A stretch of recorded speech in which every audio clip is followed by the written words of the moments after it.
Bonjour tout le monde, donc on va reprendre encore le change manuel au niveau par exemple de l'agence bancaire. Et on va se référer au tableau bien sûr de change. On a dit qu'il y a les devises qui sont cotées par la Banque du Maroc, la Banque centrale.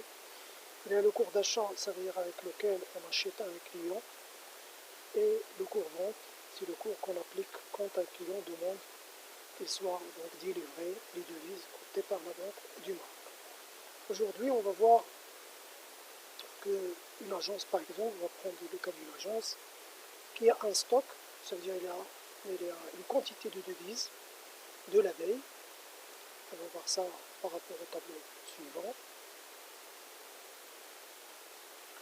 Donc on a un stock de devises de la veille, ça veut dire J-1, ça veut dire on a acheté cette quantité en dollars, en euros, en yens, en francs suisses et en donc livres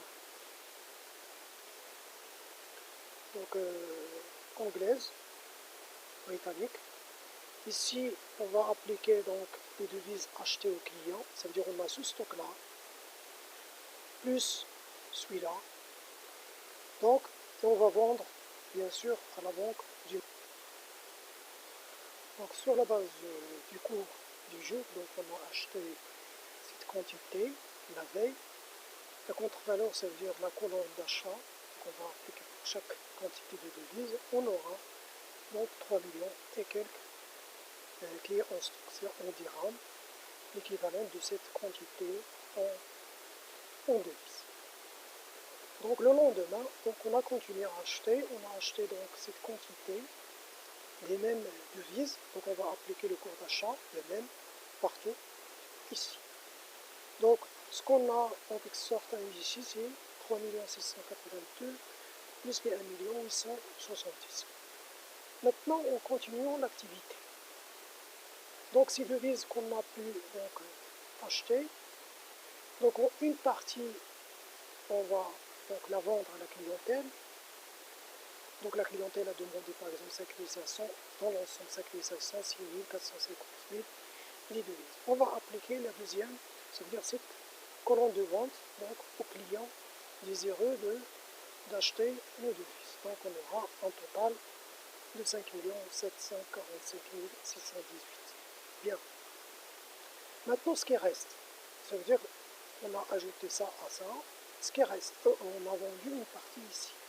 Ce qui reste, donc on va le vendre à la Banque du Maroc. On va céder à la Banque du Maroc. Sauf que ce qui est appliqué ici, c'est le prix.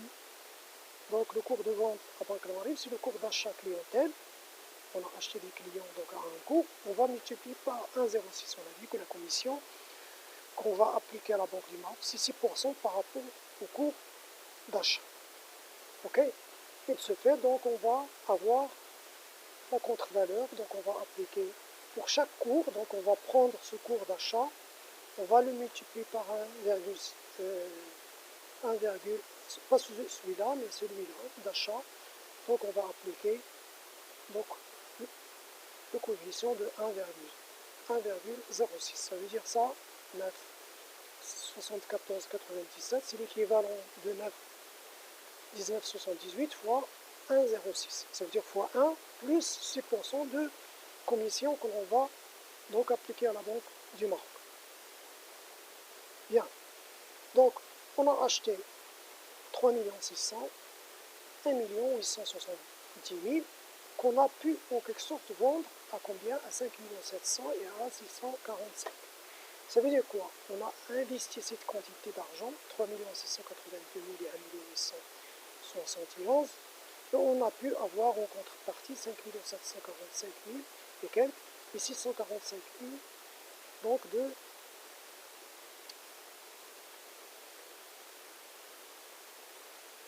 donc il y a une petite erreur, je vais vérifier d'abord. Donc il y a une petite erreur, il y avait une petite erreur au niveau du yen japonais parce que j'ai omis de diviser par 100 alors qu'il faut diviser toujours par 100. Donc on disait que donc j'ai investi 578 838 pour acheter pendant la veille la quantité de devises que j'ai ici. Pendant la journée, donc j'ai effectué ces opérations d'achat, c'est l'équivalent de 633 000. Alors que j'ai pu placer cet argent, donc j'ai pu vendre en quelque sorte une partie à la clientèle avec le coût de vente, et j'ai pu dégager donc des 1 299 000 et quelques, donc à quoi je vais ajouter ce que j'ai vendu à la banque du Maroc. Et bien sûr, j'ai soldé tout le stock, ça veut dire qu'il me reste en devise zéro quantité de devises.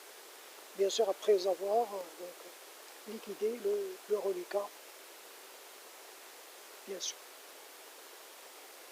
Bien sûr, pour remplir les tableaux, donc dans un premier temps, donc, on aura ces tableaux. Voilà. Ça veut dire pendant J-1, donc j'ai pu, donc le stock, c'est ça. Donc je vais appliquer le cours de change, j'aurai donc en quelque sorte la contrepartie. Ce fait, donc j'aurai un total. Concernant les devises achetées aux clients, c'est la même, j'ai acheté 4560. Bien. 1350 plus 4560. Les clients, ils ont acheté 5500. Ce qui reste, c'est 410 que je vais donc vendre à la banque du Maroc, la banque centrale. Ça veut dire 1350 plus 4560 moins 5500 de dollars. Ce qui reste, c'est 410. Ici, je vais appliquer le cours de change achat fois 1,06 et j'aurai la contrepartie. Ici, c'est la deuxième ligne, ça veut dire le cours de vente. Et bien sûr, ici et ici, j'aurai donc le cours achat. Bien. Donc j'aurai les 4 tableaux après avoir donc appliqué les cours respectifs. Donc ici c'est la même chose. Ici c'est le cours de vente clientèle, c'est la deuxième colonne. Ici donc le cours c'est le cours donc achat clientèle fois 1,06. Bien. Maintenant on disait que au niveau de la commission que je vais dégager, elle est de 186 000. Ça veut dire quoi? Ça veut dire tout simplement que j'ai acheté 578 000 et quelques, plus 633 308, c'est ça ce que j'ai dépensé. Mais grâce à ces devises, donc je les ai vendues à combien? 1 200 et quelques, 197, plus 99, plus 150. Bien sûr, la différence entre la somme des deux, celle-là, et ces achats, donc il va me donner une commission de 186 920,90. Aujourd'hui, donc, on peut imaginer qu'il y a un flux énorme, surtout pendant donc, la période estivale. Donc 186 920, par exemple, dans notre cas, c'est pour 2 journées. C'est une marge nette.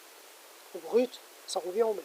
Si on déduit donc les charges pour 2 jours au niveau des l'agence bancaire, ça va faire l'équivalent des salaires des employés ou des salariés pendant 2 journées. Donc on a pu réaliser 186 920. C'est pourquoi le change manuel est important au niveau des agences bancaires. Il parle beaucoup sur le flux des devises qui sont soit en entrée ou bien en sortie. Pourquoi? Pour la simple raison, c'est que c'est une activité très rentable au niveau d'une agence bancaire. C'est pourquoi les banques, j'attire votre attention sur la nécessité de maîtriser ce genre d'opération. Pour la simple raison, ça veut dire si vous allez donc adhérer surtout à une banque ou bien à d'autres choses, c'est parmi les choses que l'on va vous demander. Si vous êtes opérationnel, donc on va vous embaucher suivant la qualité de la prestation que vous êtes en train de mener ou bien de faire. C'est pourquoi le côté technique, donc, il est primordial à retenir et surtout à maîtriser. On peut faire ça parce que c'est de la pratique, c'est pas de la théorie, donc ce fait, il est nécessité de faire de son mieux pour appréhender donc ces opérations avec plus de sérénité et surtout de maîtrise. Je vous souhaite bon courage. Merci à vous.